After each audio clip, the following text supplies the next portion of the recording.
Money. We spend our lives chasing it, saving it, borrowing it, yet almost no one truly understands what it is. From childhood, we're told to work hard, save money, and be responsible. But no one ever stops to ask the question, what exactly is money? Where does it come from? Why? No matter how hard we work, does it always seem to slip away? This is the forgotten truth about money, the lesson you'll never hear in school. Origins, when money had meaning. Once upon a time, money was real. It wasn't just paper or numbers on a screen.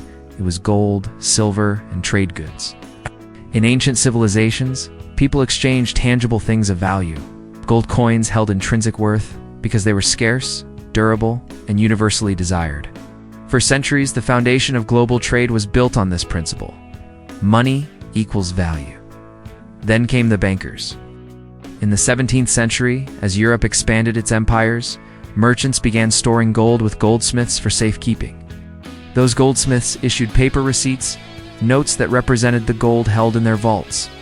Soon, people realized those paper notes were easier to trade than the gold itself. That's when a dangerous idea was born. What if we printed more notes than there was gold? And just like that, money became a promise, not a reality. The rise, the birth of debt money. Fast forward to 1694. England was drowning in war expenses, desperate for funds. Enter a group of wealthy private investors who offered the government a solution. They would create a bank to lend the government money in exchange for interest. That bank was called the Bank of England. It became the prototype for every central bank that followed. For the first time, money wasn't created by labor or trade, it was loaned into existence. Every pound issued was backed not by gold, but by government debt. And with that, the modern monetary system was born. A system built not on value, but on obligation. The breaking point when money lost its anchor? By the early 20th century, this system had spread across the world, but something still anchored it: gold. Currencies were linked to gold reserves, meaning governments couldn't print more money than they could back with metal. That limit kept the system honest, till greed and war shattered it. When World War I erupted, nations realized they couldn't finance destruction with limited gold. They needed more money, so they printed it. By the war's end, entire economies were drowning in paper currency and inflation. Then, in 1944, came the Bretton Woods Agreement. It made the US dollar the global standard, tied once again to gold at $35 an ounce. Every other currency linked itself to the dollar. It looked stable, but it was only an illusion. By the 1960s, America was printing more dollars than gold could support, funding wars and welfare programs it couldn't afford. Foreign nations began demanding gold in exchange for their dollars.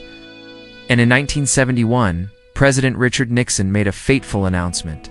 The US would no longer redeem dollars for gold. That single act ended thousands of years of real money. The dollar became pure fiat, money backed by nothing but government decree and public faith. Money had finally become a story, and we all agreed to believe it. The fallout, the illusion of prosperity. Once money was unshackled from reality, everything changed. Governments discovered they could create infinite money through debt. Central banks learned they could stimulate economies by lowering interest rates, making borrowing irresistible. The more money they created, the richer the world appeared on paper. Stock markets soared, property prices exploded, and GDP figures rose like a rocket. But beneath that illusion, something darker was happening. Real wages stagnated. Savings lost value through inflation. And debt, personal, corporate, and national, skyrocketed. Today, total global debt exceeds $315 trillion, 3 times the entire world's GDP. Every dollar in your wallet was born from someone else's debt. And here's the shocking truth. They never teach in school. If all debt were paid off, there would be no money left.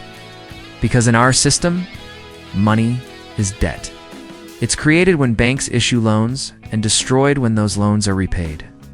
That's why you're told to keep spending, why governments stimulate during every crisis, and why inflation is never truly defeated. If the system stopped expanding, it would collapse. The failed fixes, printing our way to nowhere. The global financial crisis of 2008 exposed this fragile design. Trillions evaporated overnight, and economies teetered on the edge of collapse. Instead of reforming the system, central banks doubled down. They began quantitative easing, creating money digitally to buy bonds and bail out failing institutions. It worked for a while. The side effect was predictable: a widening wealth gap. Asset inflation that made the rich richer and left the poor behind. Then came 2020. Governments printed over $10 trillion to survive the pandemic. The result? A temporary boom followed by record inflation, collapsing currencies, and a cost of living crisis that the textbooks never warned us about. Modern parallels, the great disconnect: the average person today works harder, earns more in numbers, but less in value. A home that cost $50,000 in the 1970s now costs over $400,000. Yet the median income hasn't kept pace. Our parents could save. We can barely stay afloat. The truth is, we're not lazy or bad with money. We're trapped in a system that was designed to consume wealth, not create it. Takeaways and warning. Takeaway 1. Money today isn't wealth. It's a claim on someone else's debt. Learn the difference before chasing the illusion. Takeaway 2. Inflation isn't an accident. It's the mechanism that keeps the debt system alive. Takeaway 3. Financial literacy isn't about budgets or credit scores. It's about understanding who creates money and why. Every generation is taught how to earn money, but never how money itself earns from them. The forgotten truth is simple: the system isn't broken. It's working exactly as intended to keep you believing, borrowing, and busy. So before you work for money, learn how it works for others. If this opened your eyes, don't just follow financial news, decode it. Subscribe for more deep dives into the real history of money, debt, and the illusions that shape our world. Because once you understand how money truly works, you'll never see your paycheck, your bank, or your future the same way again.